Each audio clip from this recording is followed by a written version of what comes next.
This is Eric Mwatha with Mwatha.com. What I wanted to take a look here is take a look at one of the greatest stocks of the decade, and that is Apple. This has been the best performing large cap stock over the last 10 years or so. And I wanted to make a case study so we can take a look at some of the things. And I'm going to look at this from a buying the stock when it pulls back perspective. Now, there's a lot of information here, so I'm hoping the video is going to have a lot of tidbits of information that you can use. Now, number one, as the stock hit about 700 here, late 2012, stock would go on to pull back all the way to as low as just under about 420. Now, that's a massive pullback. Now, first and foremost, let's go back to the fact that in 2009, the stock started moving higher here when we have the 13-week moving average, crossing above the 33-week moving average.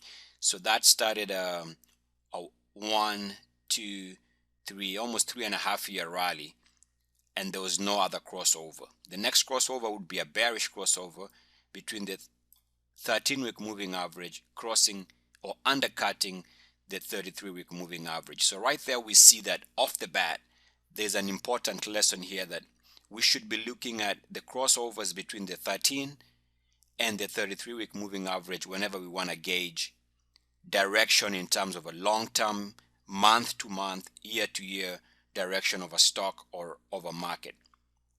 So let's put that aside and see here that what I had observed over there. Now remember, the last time we played the stock was somewhere here, I think at $88. And then there was another breakout alert that we had sent out. I think that's going to show up on the monthly. But yeah, we played this as a buy around here, and we saw this nice run. But over the years down the road, we noticed that the stock formed a couple of channels. As you can see, there was this price channel here, and then it jumped to the next level, traded there for a while, jumped to that next level, and would eventually even move above that, out of that channel. Now I can see that even right now there's almost the same amount of movement below. So this area could be trying to balance out with this area. In other words, it came out of the channel here and it's coming out of the channel here. Eventually it might be pulled back into the channel.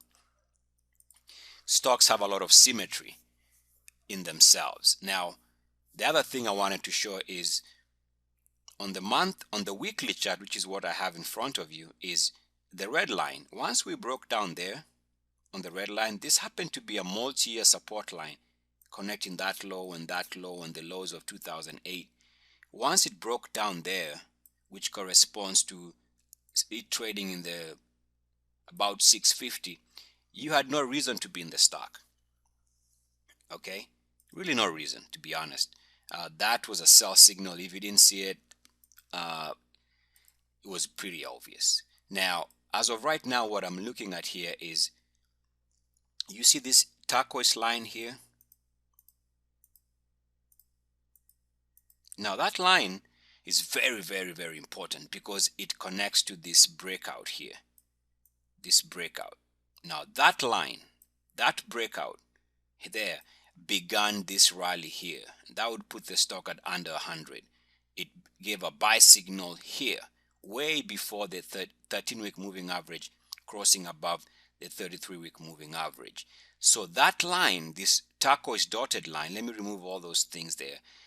What that tells us is that the next time the stock becomes a buy is when it breaks out of this line. This line here is where it's telling you where the stock becomes ultra bullish. Okay, so we need to pay attention to that. So as of right now, I'm trying to guide subscribers back into the stock. I don't want to be too early, but I also want us to be in at the right time so we can make, or investors can make, a good return. The one thing I'm really watching and waiting for is for the stock to recapture that level above that level, which connects to this breakout level, which is this line here. represented by the turquoise line. So you might miss the ultimate low. For example, if you use those principles, if you waited for a breakout here, you would have missed the stock at 88, $90, but you got the stock at about 90, 99, 96, somewhere there. So yeah, you do give up a little bit of the perfect entry because you need the stock to give you a buy point before you can buy. Now there's something else I would like to point out to you, because my research is really different, and I'm not saying it is different because I look at things from a really odd perspective, but to me it makes a lot of sense. Now if I take this high there, that high there, and this high, draw a straight line, what you see that the stock gave us a buy point there when it broke out there, beginning of 2012. It broke out above the top lines, okay? And that is consistent with my work on the wedge. There was a wedge here and here.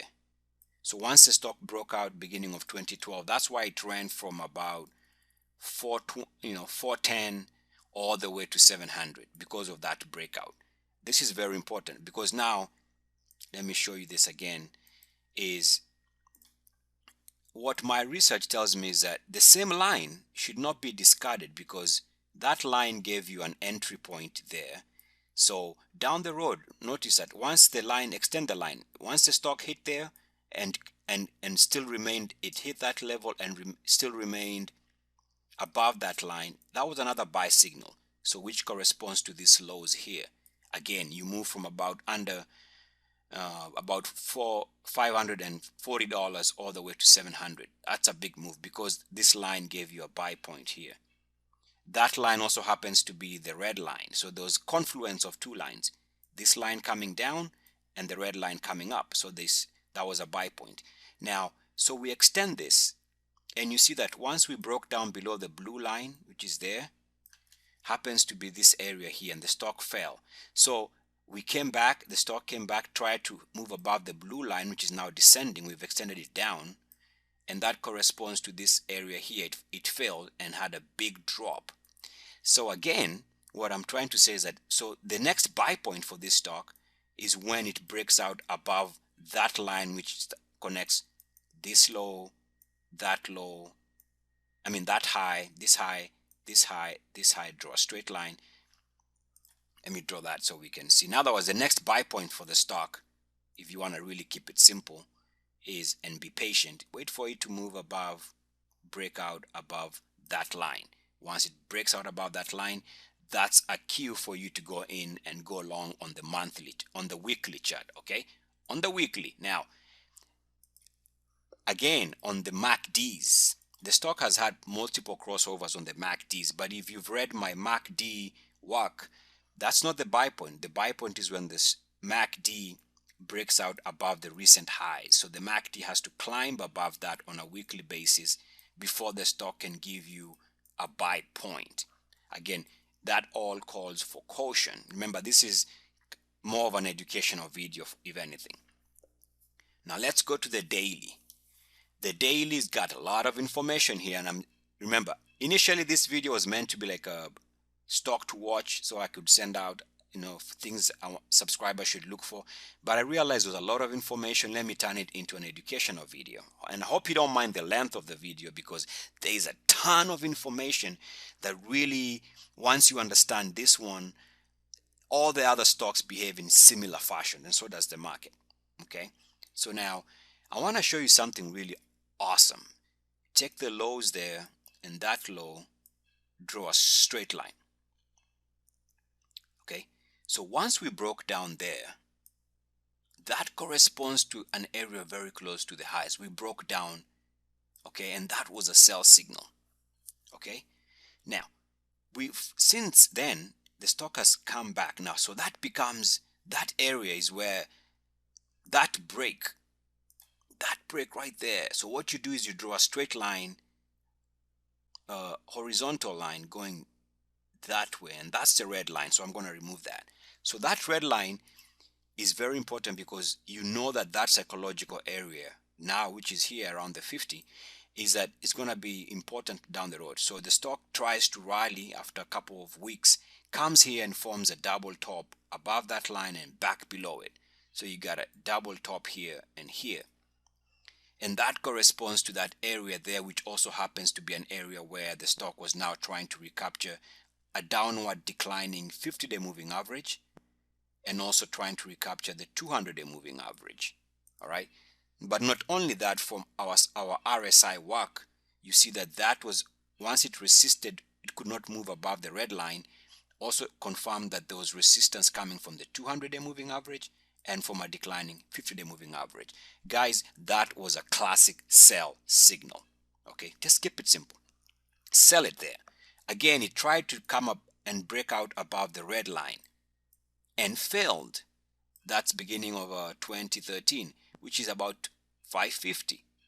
Why? Once it fails, sell it. Okay, so now we see the stock has come all the way back and is now hitting some critical levels. It's very close to that red line on the RSI. It's very close to these top lines here. So we have to watch it, because should the stock now do something different, instead of failing, if it breaks out, that's your buy point. Once it starts trading in this area, which it hasn't traded since the break here, that's your entry point. Okay, and I also noticed that as of right now, we have been making lower lows. This low is lower than that one, of course, but the RSI this time has improved. So this seems to be improving technicals as the price has come down. Another thing I noticed here is, you'll notice that this dotted line here, the gray line, is a channel the stock is trading. So the stock seems to be trading in this channel that is going down. Okay, so that's something to keep an eye on in terms of what the stock is trying to do. And also, there is a wedge here.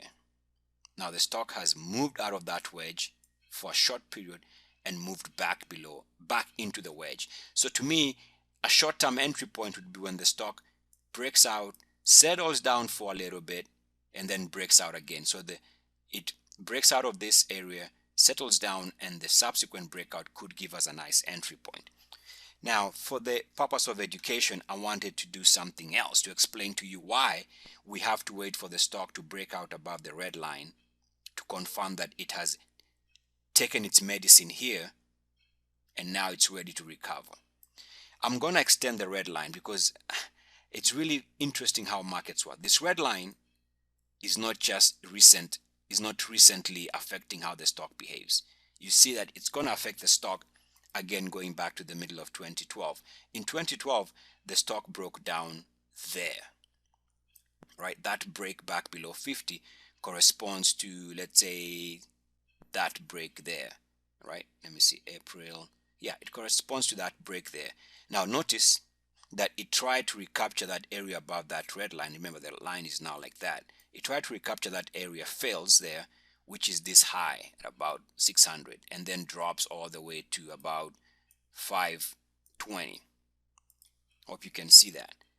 Okay, so you see this here, that area there in red, that top, two tops, corresponds to the stock trying to recapture that break point. So it broke down, tried to recapture, it failed.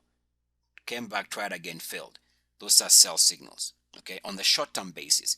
So now what you do is, because you see that's a sell point area in the stock, and you know it's a sell point because it took a stock from 630 all the way to 525. So you know that's a serious sell point. That's a significant drop, okay? So you draw a line connecting those highs, and every time the stock hits that level, it fails. It's only until finally we get a breakout there. Now I'm gonna leave this line extended because it has some, we get a break, you see this, so we form a wedge connecting this high here and that high.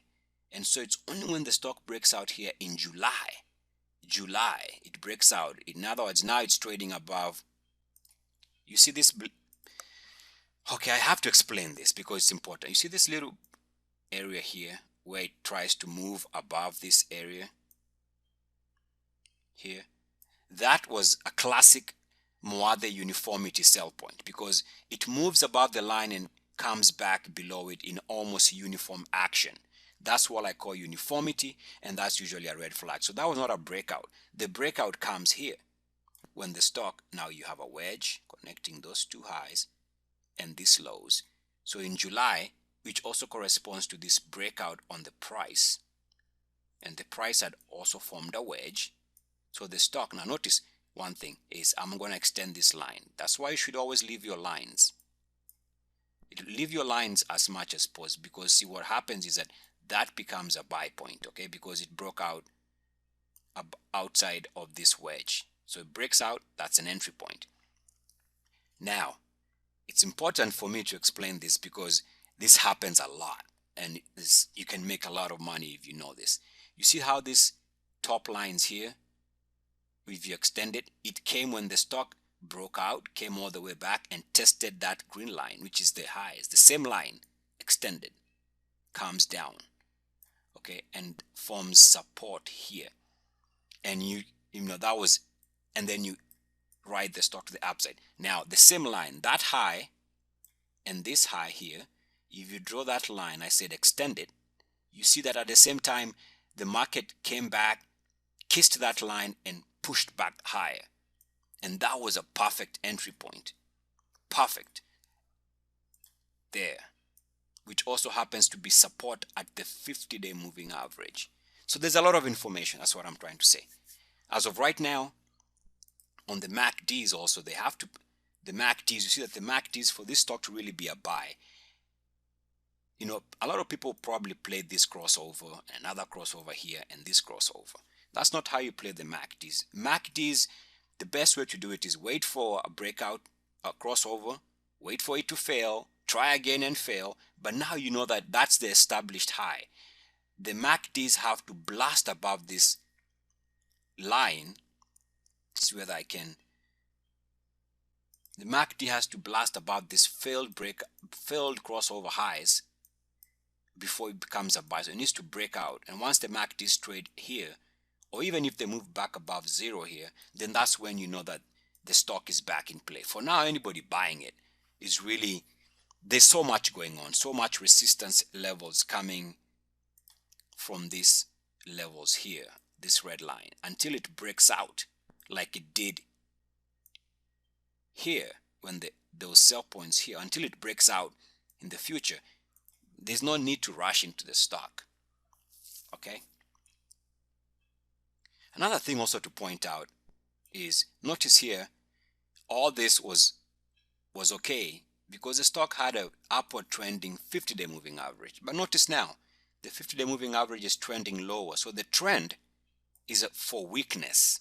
You see what I'm saying? When the stock was moving higher, these were buy points. Every time it broke out like it did here, that's a buy point. Like it did out of this wedge, that there was a buy point, because look at the direction of the 50-day moving average.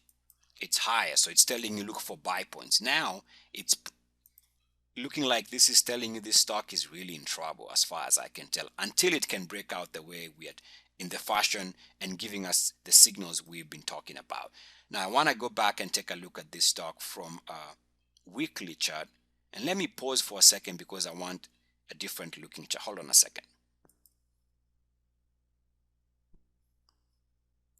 Okay, so now we are looking at an hourly chart for Apple, and what I want to point out to you is that I'm using 26 period. Most charts will have 14 for my hourly chart, and it's just my preference because I don't want a lot of turn points. I want the stock to give me as many of important information, give me as much information as possible without too much up and down. You know, I don't like too much volatility, so I go for a longer term period. 26 works for me, and the reason why I chose 26, to be frank with you, because it's 13 two times, and I think 13 appears more in nature than 14 does, for example. You know, so I just went with numbers that to me they mean something in terms of their importance in, you know, in nature. All right. So I chose 26. and that's just my preference anyway. So on an hourly basis, what you see here, going back to the highs of the stock, which is somewhere about close to 700, you will see that once the RSI failed here, the stock peaked there.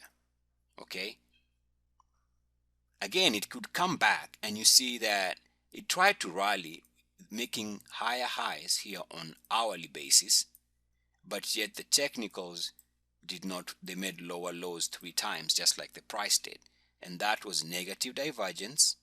It was negative divergence. It also formed a wedge here. Let me draw that again. The important thing to take away here is it failed on this level here, which is where it failed previously. Okay, so you know that level is serious stuff. Serious stuff happens there. But I also noticed that we formed negative divergence, increasing price, decreasing technicals. There was a wedge here. Once it was broken, another sell signal, so the stock drops. All right, now it comes back again weeks later, hits that level, fails to hold, immediately collapses. You see what uniformity comes in play, breaks out above that. Watch my videos called uniformity, you'll understand this. It comes here and fails. That's a sell signal there, and now it's trading at that level. So I'm sitting here saying, okay, if it fails, it's a sell point. But I also have to be aware, if it breaks out, then that's something it hasn't done since the highs. If it breaks out, you want to buy it, because now it's back in play. You see what I'm saying? This hourly chart perfectly illustrates why you should wait for a change in sentiment before you can go in a stock. So it needs to hold and break out for it to be back in play. Now I want to go, my motivation for making this video is actually not what the first 22 minutes of this video was, not the motivation. The motivation for this video starts now, because there's a lot of data here. This is since 1990 to 2013, the stock for the Apple computer company, whatever. The thing I want to show you is over the last, since the late 90s, the stock has had, count them, one move back above the 50 level on the RSI, which was good, another move above the 50 level on the RSI, which was in 2003, and another move above 50 level, back above 50 level, which was in 2009. And now we see that for the month of January closed below 50, and now for the month of February 2013 it's trying to close a RSI above 50, which is going to be the 4th time since 1998. So that's why I'm starting to get interested in the stock. If it holds, it's probably a good idea that it's going to go long. Now I want to take some time and go into these specific areas that I mentioned here. I want to go take a look at that area in 98, that area in 2003, that area in 2009, and of course what we've talked about for the first 22 minutes was explaining why this could turn out into a buy point, but it needs to also confirm on the daily, on the hourly, and on the weekly. Okay, now remember, the last time the stock was trading here, I told you that I sent out what was it, like buy and hold, because I knew that it was trading below this and it would eventually recapture. So that was a good call. My first breakout alert for this stock was sometime in 2003, I believe, and there have probably been other breakouts. I would say probably this one, maybe even that one, but I know recently there was a breakout alert somewhere here and here. So we've really had this stock, we've pegged this stock over the last 10 years. That's a fact. Okay, so we've played this one very well, and I would really hate to miss one of the best stocks since 2003. That would really be terrible, but I'm glad to say that we got that right. And I think probably that breakout that I'm talking about in 2003 was actually this breakout in 2004. This, after it moved above this level here, it's a classic buy point. I mean, it's breaking out for the first time in 3 years, 3-year highs. what's there not to like? But that's not why I'm making this video. I'm making these videos for these crossovers back about 15 2000 and 2003 to 1998 and 2009. Now let's go back to, this is what it looked like February 27th of 1998, after the stock had broken down below the, this is a monthly chart, moved back below the monthly chart, tried to break out above the monthly here to recapture the 50 level and failed, came back subsequently after how many years? After almost 2.5 years, it finally moved above 50 on the monthly RSI. Stock was trading at about $6. Okay, so I was 98, and after that, that's the before chart. Now let's go to the after chart. Hold on a second, my computer's, see where the, all right, let's go. I'll fix that, just relax. All right, so after the 98 move above 50, which is here, you see the stock would eventually go to hit the 35 level and above. That was a good gain. I would like to take a second, just a short second, and explain to you that even then, in the late 90s, the more the breakout principles were working, notice the stock would make a 3-year high on the RSI here, which is late or mid 1999, which is here. So even by, I always say that the more the principles still work, used to work, and are gonna continue working, because here's an example. We break out to a 3-year high. Okay, stock was trading at about $11, $11.50, and that was when you wrote the biggest move. So I know that the principles that I try and teach, or the principles that, and I don't want to use the word discovered, but yeah, I mean, my research would eventually uncover those things. They work. Also notice that at the time in 98, we broke out here to all-time highs, or to highs not seen on the MACD since 92. So it was almost like a 7-year breakout. Notice the MACDs were already at a multi-year highs. In fact, almost close to decade-long highs. So the stock had a massive run. Why? Because it was doing things it hadn't done in years. Okay, so the move above 50 and all the more the breakout principles, you did not miss that big run. Now let's move on here, because I don't want to take forever. Now we go back to 2003, July 2003. You see we broke down here during the tech bubble bust. We broke down below 50. Notice the big move. Again, moving below 50 or above 50, you get massive moves relative to the recent moves. Okay, this was a huge move because we broke down below 50. It took us a couple of years from 2000. Finally, in 2003, you see the stock recaptured the 50 level. The stock was trading at about $10.